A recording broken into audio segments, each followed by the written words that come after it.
Hello everyone, my name is Rashi Sharma. Today we are going to cover class 9th SST, Civics, Chapter 4, Working of Institution, Part 5. That is the Judiciary. So, when we are talking about this chapter, so ये chapter का सबसे last का एक topic बचा हुआ है आपका, उससे पहले के सारे topics हम पढ़ चुके हैं. So, क्योंकि ये एक last का topic है, तो मैं आपको इसको समझाने के लिए एक छोटू सा चार्ट बना के आपको समझा देती हूं.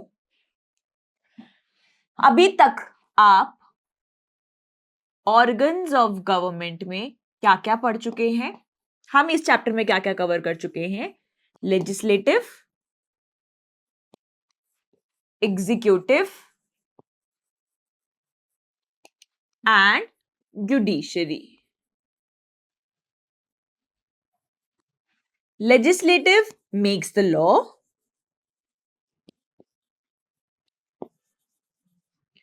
Executive implement those laws.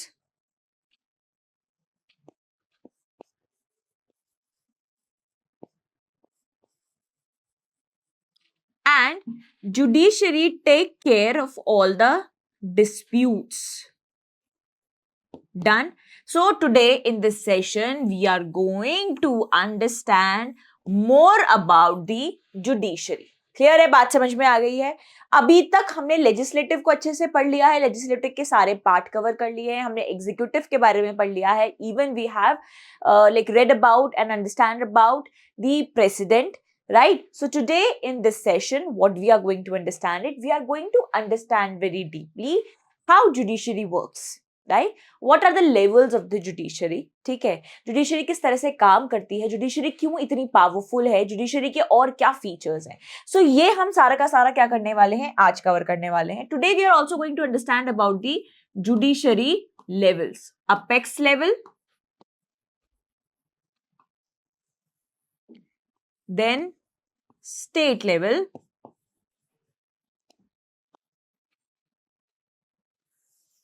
और फिर आते हैं बेटा लोकल लेवल पे. लोकल लेवल में और आगे नीचे डिफरेंशिएशंस मिल जाते हैं आपको. हम ये तीनों के तीनों चीजों को आज क्या करने वाले हैं, कवर करने वाले हैं. ठीक है जी, समझ में आ गया है? सो मैंने आपको पूरा एक स्टोरी बता दी है, या मैंने आपको पूरा आपका अब हम आगे क्या पढ़ने वाले हैं वो मैंने आपको समझा दिया है, जिससे आपको कंफ्यूजन नहीं हो. अब हमको समझ में आ जाएगा कि इन चीजों को हम आगे कवर करने वाले हैं. सो अपेक्स लेवल पे कौन सा होता है बेटा? Supreme court.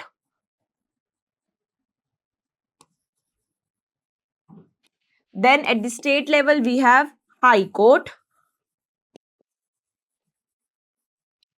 And local levels पे हमारे district courts भी आते हैं और साथ में अलग हमारे local courts भी आते हैं. Clear है? बात समझ में आ गई है? So let's start. Now the judiciary. The judiciary refers to all the courts in a country. Judiciary किसको मतलब रेफर करता है या किसको इंक्लूड करता है बेटा? All the court. All courts. ठीक है? It includes the Supreme Court. Supreme Court which is at the apex level. Apex मतलब सबसे पहले. Apex level. High Court which is at the state level. District Court and the local courts. Then clear है? बात समझ में आ गई है? I hope this thing is clear now. So judiciary refers to all the courts. Basically the first one is the Supreme Court, High Court, District Court and all the local level courts. Clear है बेटा? Supreme Court, High Court and the lower court. अब हम इन तीनों के बारे में proper define करके पढ़ने वाले हैं. इनकी पावर्स क्या होती हैं, इन तीनों के डिफरेंशिएशन को कवर करने वाले हैं. दैट मीन्स इनमें से सबसे इंपॉर्टेंट कौन है. क्लियर बच्चा? समझ में आ गया है यहां तक? Structure of the Indian judiciary. National level पे अगर मैं बात करूं, सुप्रीम कोर्ट है. Supreme court highest court in India, overseas the entire judicial system. Supreme court पूरा का पूरा जुडिशियल सिस्टम को क्या करता है, देखता है. आगे बात समझ में बेटा? क्लियर है?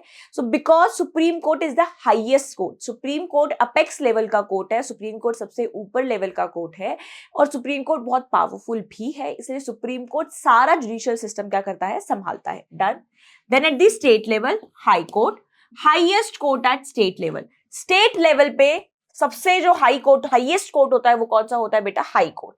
अब आता है डिस्ट्रिक्ट्स पे, बेसिकली डिस्ट्रिक्ट्स भी इसमें इंक्लूड हो जाती है। District courts located in each district handle a wide range of civil and the criminal cases.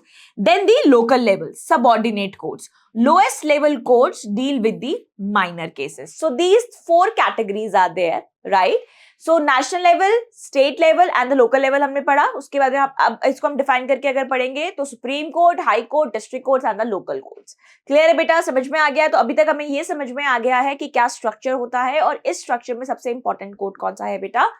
Supreme court. Clear? Supreme court can take up any dispute. Supreme court कोई भी dispute ले सकता है जो कि हो between citizens of the country, लोगों के आपस के बीच में कोई भी प्रॉब्लम हो तो सुप्रीम कोर्ट के पास आप जा सकते हो। बिटवीन सिटीजन्स एंड गवर्नमेंट, अगर सिटीजन को और गवर्नमेंट को कोई इश्यू हो, आप ये कह लीजिए कि सिटीजन ने गवर्नमेंट पे कोई केस कर दिया है, तो वो डायरेक्टली कहां जा सकते हैं? सुप्रीम कोर्ट पे। उस मतलब सुप्रीम कोर्ट में उनकी केस को लेकर हियरिंग हो सकती है। बिटवीन टू और मोर स्टेट गवर्नमेंट, किसी दो स्टेट्स की गवर्नमेंट के बीच में अगर कोई इशू हो, डिस्प्यूट हो, तो उसको कहां सॉल्व किया जा सकता है? सुप्रीम कोर्ट में सॉल्व किया जा सकता है। Between government at the union eight the state level, government state level पे हो और दूसरी गवर्नमेंट यूनियन लेवल पर, उनके बीच में भी कोई क्लैशेस हो, उसको भी कहां सॉल्व किया जा सकता है बेटा? सुप्रीम कोर्ट में सॉल्व किया जा सकता है। Done? Supreme Court is the highest court of appeal in civil and the criminal cases. It can hear appeals against the decisions of the high courts. एक चीज को समझना बहुत ही इंपॉर्टेंट है। देखो इसमें क्या लिखा है?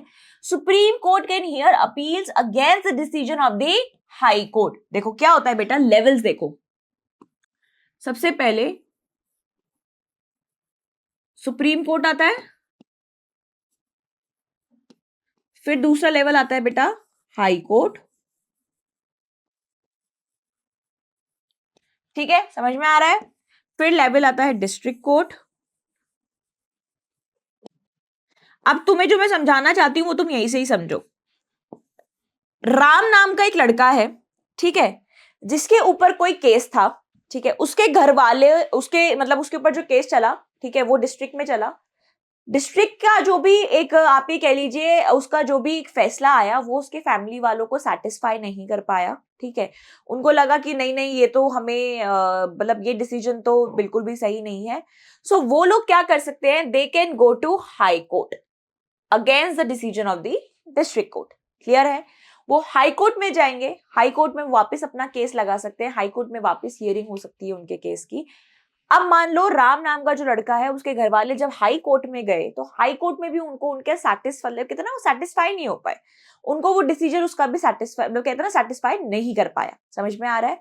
So they can again move to the supreme court. Clear है? समझ में आ गया है? सुप्रीम कोर्ट वो केस इनका सुन सकती है। डन? लेकिन अब अगर ऐसी कोई सिचुएशन आई कि जहां पर उसके घर वाले सुप्रीम कोर्ट के जजमेंट से भी सेटिस्फाई नहीं हो पाए, then there is no other way. Clear है? क्लियरली लिखा हुआ है, it can hear appeal against the decision of the high court. District court अपने ऊपर लेवल के कोर्ट पे जा सकते हैं, हाई कोर्ट से ऊपर लेवल पे जा सकते हैं। That means supreme court can hear the cases against the high court and high court can hear the cases against the district court. But supreme court ने अगर कोई भी फैसला दे दिया है, उसके अगेंस्ट कोई भी नहीं जा सकता है। Nobody can go against the supreme court decision. Am I clear with this? समझ में आ गया है अच्छे से? अब आता है दूसरा topic, that is the integrated judiciary. Integrated judiciary का मतलब क्या है? India's judiciary is integrated. It means the Supreme Court oversees the judicial administration across the country and its decisions are binding on all other courts. Integrated judiciary का मतलब यहाँ पे क्या है बच्चा? कि integrated judiciary को समझाने का मतलब यहाँ पे ये है कि सुप्रीम कोर्ट का जो डिसीजन होगा वो सबसे ऊपर होता है and it is binding on all other court. सारे कोर्ट को मानना ही पड़ेगा सुप्रीम कोर्ट के ऑर्डर्स को। Am I clear with this? अच्छे से समझ में आ गया? ऑल्दो हम अभी तक यही पढ़ चुके हैं कि how supreme court is really really important and how supreme court is really really powerful, right? Supreme court की यही जो पावर हो गई है कि सुप्रीम कोर्ट के डिसीजन को कोई भी इग्नोर नहीं कर सकता and everyone has to bind to the decision of the supreme court. This is called integrated judiciary. Clear है, बात समझ में आ गई है यहां तक? इंडिपेंडेंस ऑफ द जुडिशरी, हम ऑलरेडी बहुत सारे अपने सिविक्स के चैप्टर में इस चीज को कवर कर चुके हैं। जो जुडिशरी जो है वो इंडिपेंडेंटली काम करती है, वो किसी के भी अंडर नहीं है। Judiciary are like judiciary is known as a independent judiciary. Judiciary हमेशा क्या करती है बेटा, अकेले काम करती है। Judiciary is not at all in लेकिन हैंड्स ऑफ एनीवन, ना ही लेजिस्लेटिव ना ही एग्जीक्यूटिव। जुडिशरी का अपना माहौल होता है, जुडिशरी अपने हिसाब से क्या करती है बेटा, काम करती है। Judiciary is not at all dependent on anyone. Judiciary act as an independent body. Clear, समझ में आ रहा है? Judiciary is independent of the legislature and the executive. Judges do not act on government direction. That what makes judiciary very very important.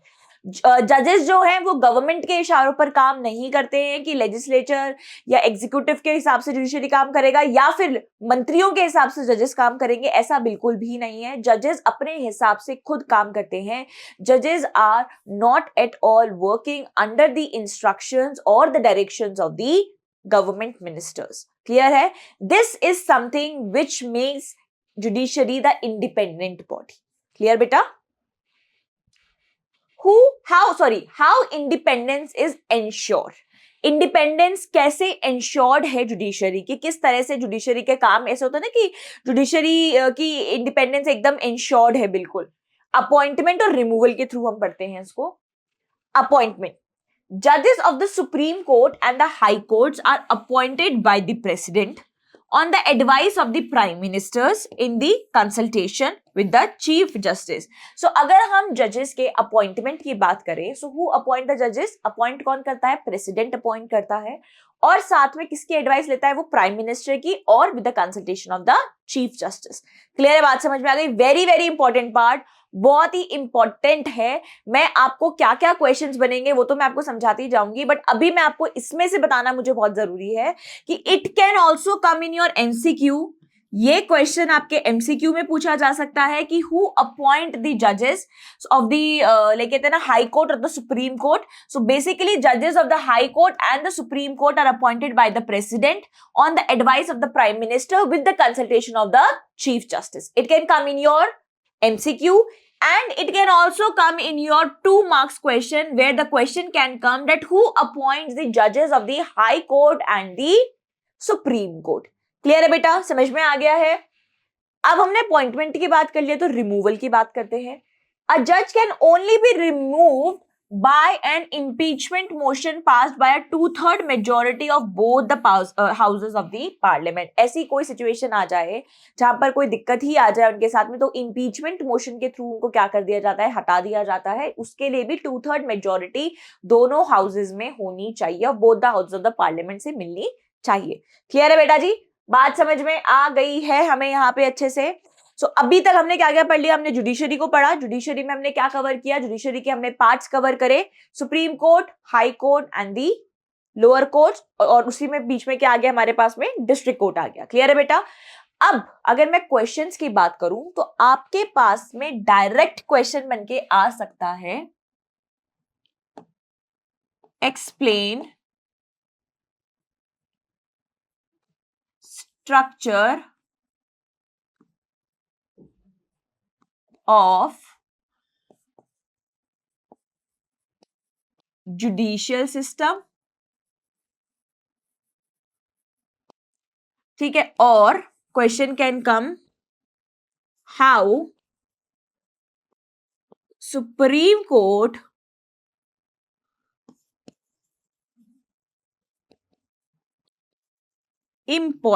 is important than any other court, या फिर differentiate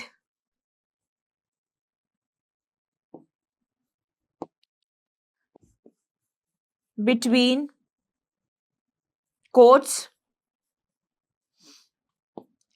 और दूसरा question क्या बन के आ सकता है? Explain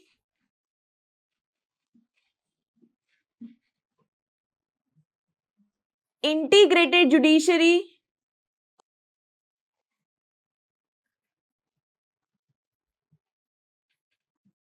और एक क्वेश्चन और बन के आ सकता है, वो आ सकता है explain how judiciary is an independent body.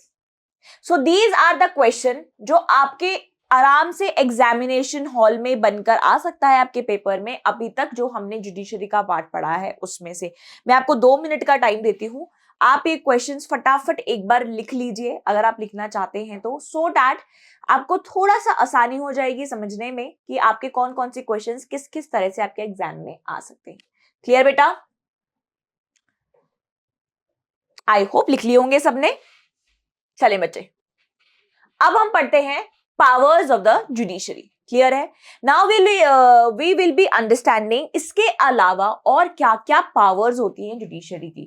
The judiciary in India is one of the most powerful globally. Judiciary already बहुत ही पावरफुल है ग्लोबली। क्लियर है? The supreme court and the high court have the authority to interpret the constitution. Supreme court और high court के पास में ये एक अथॉरिटी है कि वो क्या कर सकते हैं बेटा, they can interpret the constitution, but जो बेसिक स्ट्रक्चर है कॉन्स्टिट्यूशन का वो चेंज नहीं होना चाहिए। क्लियर है? ये हो गई पहली पावर। दूसरी, डिक्लेयर लॉज और executive actions invalid if they violate the constitution. ऐसे कोई भी एक्शंस या फिर एग्जीक्यूटिव के ऐसे कोई भी एक्शन जो कि कॉन्स्टिट्यूशन को वॉयलेट कर रहे हैं उसको डिक्लेयर इनवैलिड कर सकते हैं सुप्रीम कोर्ट या फिर high court. Third is uphold the fundamental rights of the citizen through the judicial review. अगर किसी भी फंडामेंटल राइट्स को नुकसान पहुंचाया जा सकता है तो जुडिशियल रिव्यू की तरह से वो उसको क्या कर सकते हैं, उनके फंडामेंटल राइट्स को प्रोटेक्ट कर सकते हैं। So these are some basic rights of the Supreme Court and the High Court. First, they can interpret the Constitution, but the basic structure of the Constitution could not be changed. Declare laws or executive actions invalid if they violate the Constitution, and they can uphold the fundamental rights of the citizens by the judicial review. So these are some major powers of the Supreme Court and the High Court. So it can also come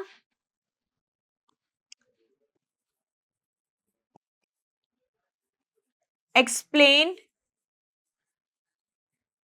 power of judiciary. अगर आपसे judiciary की powers पूछी जाएंगी तो आप ये तीनों points को अच्छे से लिख देंगे। क्लियर बेटा जी? समझ में आ गया है अच्छे से? Anyone can approach the court through the public interest litigation if government actions harm the public interest. Public interest litigation के थ्रू आप किसी भी कोर्ट को अप्रोच कर सकते हो अगर पब्लिक के किसी इंटरेस्ट के खिलाफ कुछ हो रहा है तो। समझ में आ गया है? So you can directly move to the court by filing the PIL, public interest litigation. Clear है बच्चा? सो आई होप समझ में आ गया होगा अच्छे से। Discuss the independence and the structure of the Indian judiciary. इस पूरे एक क्वेश्चन में आप पूरे चैप्टर का रिवीजन कर सकते हो। क्लियर है? कैसे? सबसे पहले हम करते हैं the structure of the Indian judiciary. If I am talking about the structure of the Indian judiciary, सबसे पहले supreme court,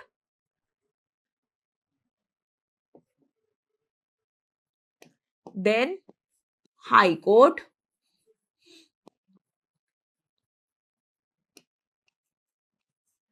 then the district court or the lower court,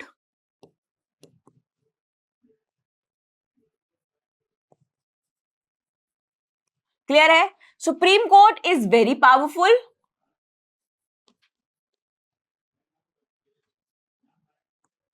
done. So ये हो गया हमारा स्ट्रक्चर इंडियन जुडिशरी का। Discuss the independence. Independence of the judiciary means judiciary is not at all dependent, या आप ये कह लीजिए judiciary is an independent body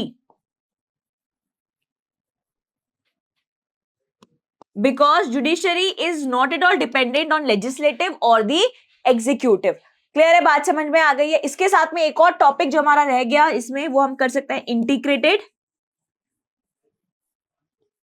integrated का मतलब हमने क्या समझा था बेटा कि सुप्रीम कोर्ट का जो भी डिसीजन होगा वो बाइंडिंग होगा किसके लिए? एंटायर कोर्ट्स के लिए, सबके लिए। एक और टॉपिक जो हमने पढ़ा वो हमने पढ़ा था पावर्स ऑफ द जुडिशरी।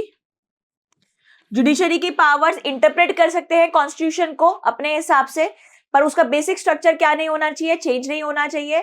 अगर कोई भी एक्शन एग्जीक्यूटिव का ऐसा लगा कि वो कॉन्स्टिट्यूशन को वायलेट कर रहा है तो वो उसको खत्म कर सकते हैं, उसको नल एंड वॉइड बोल सकते हैं।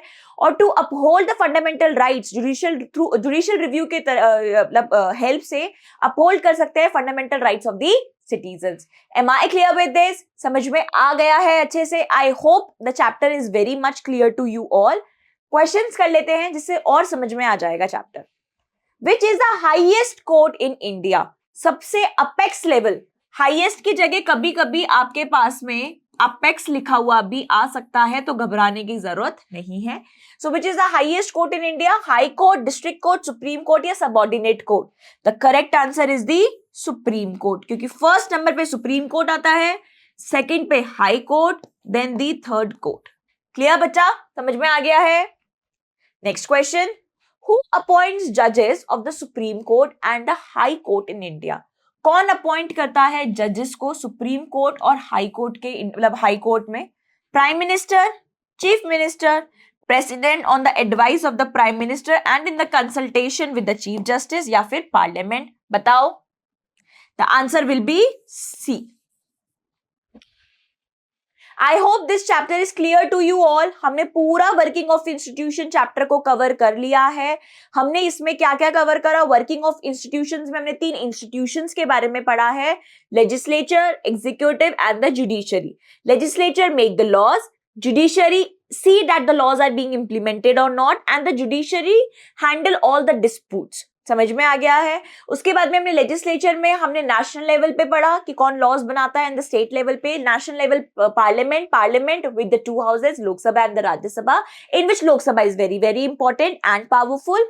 Then we learn about the like state level assembly, right? State assembly के साथ में कुछ 6 स्टेट्स में क्या होती हैं बेटा? 6 स्टेट्स में विधान परिषद भी होती है, legislative councils are also there, so we learn about them too, right? Then executive के 2 पार्ट्स होते हैं, पार्लियामेंट क्या होते हैं एग्जीक्यूटिव्स में? Political executive and the permanent executive. Very good. So permanent executive and the political executive. So political executive क्या होते हैं बेटा? हमारे सीएम, जो हमारे काउंसिल ऑफ मिनिस्टर्स हो गए वो, और साथ में हमारे पीएम, ठीक है? एंड द परमानेंट एग्जीक्यूटिव में हमारे सिविल सर्वेंट्स आते हैं बेटा, जिनकी सरकार के आने या जाने से किसी को कोई फर्क नहीं पड़ता है। फिर उसके बाद में हमने पढ़ा बहुत ही इंपॉर्टेंट हमारे प्रेसिडेंट के बारे में, प्रेसिडेंट की पावर्स के बारे में पढ़ा, प्रेसिडेंट को कैसे इलेक्ट किया जाता है, who elects the president? MPs and the MLAs elect the president.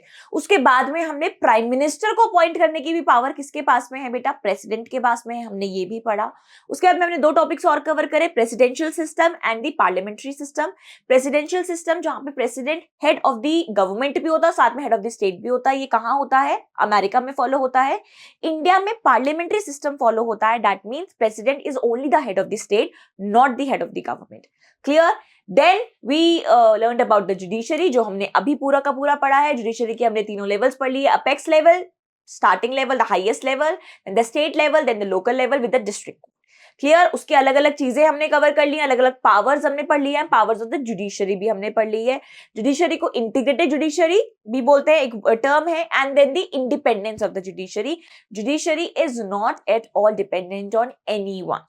Clear? So I think working of institution chapter बहुत अच्छे से क्लियर हो चुका है हमें। Thank you so much everyone.